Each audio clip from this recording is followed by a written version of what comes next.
Absolutely everything you think about yourself and the universe could be an illusion.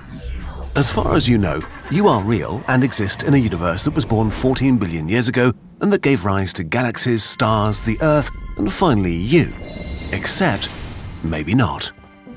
You may actually not exist for real, but be the dream of a dead universe. You and everything you think exists. Crazy as it sounds, this may be an unavoidable consequence of our best scientific theories about the universe. Okay, this is a bit much. Let's start at the beginning. We need to understand three concepts for this idea to make sense.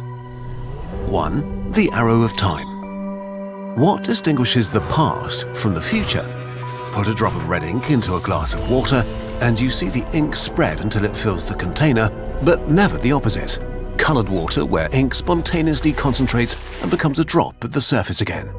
Time always seems to flow in the direction in which the ink spreads. But if you take a microscope, all you will see will be a swarm of molecules colliding at random. There are no rules, no forwards and backwards. Every individual motion that happens can occur in reverse. But we perceive a sort of arrow of time that makes things happen in one direction. How does this phenomenon occur? Well, this arrow of time is not actually fundamental, but a matter of probability. When ink molecules spread to fill a glass, there are many different slots of space they can occupy, and therefore many different possibilities to combine them. And just like your chances of winning the lottery grow the more tickets you have, the probability that ink molecules will end up filling the glass is much higher than the probability that they'll concentrate in just one spot. So it's not that the ink forming a drop again is forbidden by the laws of physics, it's just extremely unlikely. To see it, you'd have to wait about 10 to the power of 100 sextillion years, a 1 followed by 100 sextillion zeros. If you had this much time to spare, eventually, by pure random chance, you'd see a red blob form again. Actually, with enough time, you could see any shape forming, like, for example, a small, red, soggy brain. Okay, let's move on to idea 2. 2. The far future of the universe. Our universe was born 14 billion years ago in the Big Bang.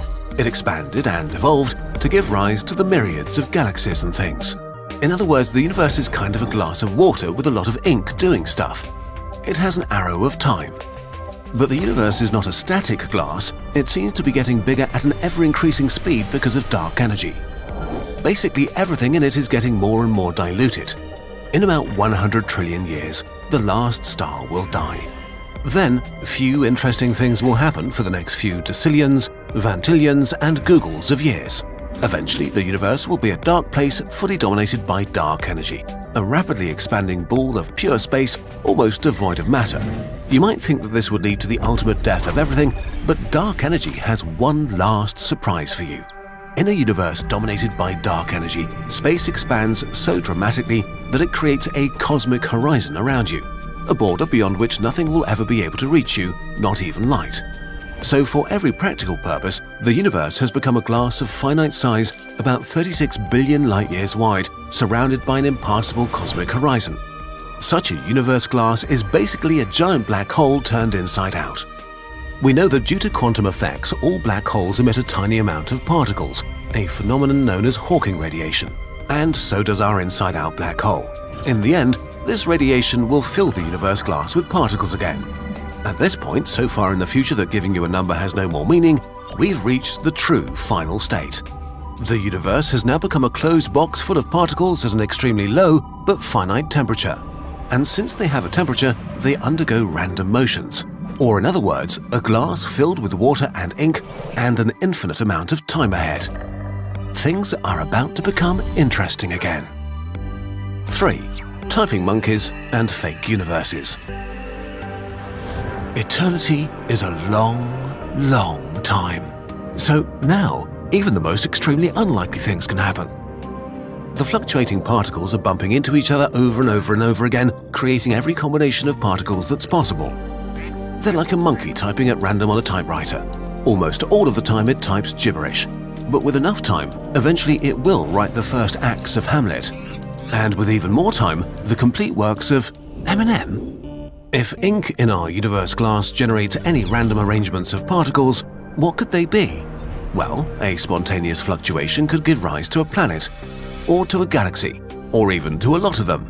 So maybe our universe has already ended, and all we see around us is a pop-up universe. Not a universe that evolved from a Big Bang, but one that fluctuated into existence by pure chance. And that, like the drop of ink, will only exist for a while before dissolving again. Being random, pop-up universes could be similar to ours but with funny glitches.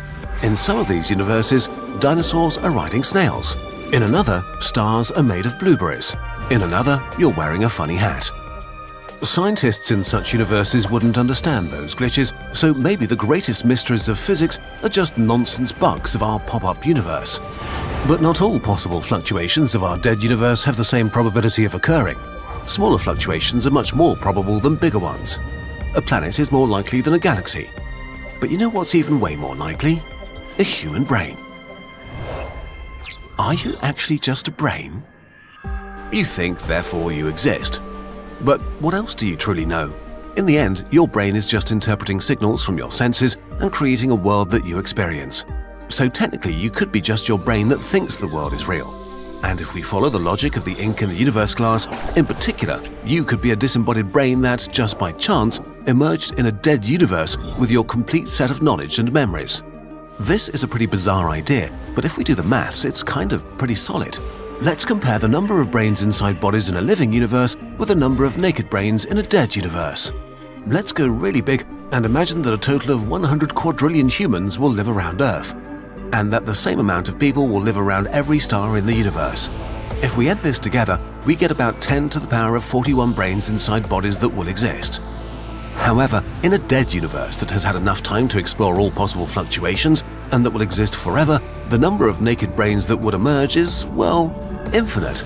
So the probability that you're a floating brain is not only vastly larger than the probability that you're a real human, it's so inconceivably larger that we can't even meaningfully quantify the difference. How do you compare a number to infinity? So, are you a floating brain that exists for one moment in time, then basically forever passes, and then you exist for another moment in time? Maybe not even in that order. Maybe your life happens backwards and you just don't notice. Maybe you've lived trillions of times already. Are you the dream of a dead universe? Really? Like, really? Well, probably not. First of all, there are a few loopholes. For example, dark energy could behave completely differently from what we think today and lead us to another future. Or maybe our dead universe will be too motionless to allow the creation of brains, even with infinite time. Or maybe the universe will end up dying in another way. Our understanding of the cosmos doesn't have a solid enough foundation for anyone to worry if they're real or not. Loopholes aside, if you were a fluctuating brain, all the laws of physics stored in your brain would have originated at random and shouldn't bear any relation to the real world. But we just used those laws to prove that you're a floating brain. So even if you believe that you are a floating brain, you'd have to admit that you have no good reason to believe that you are actually a floating brain.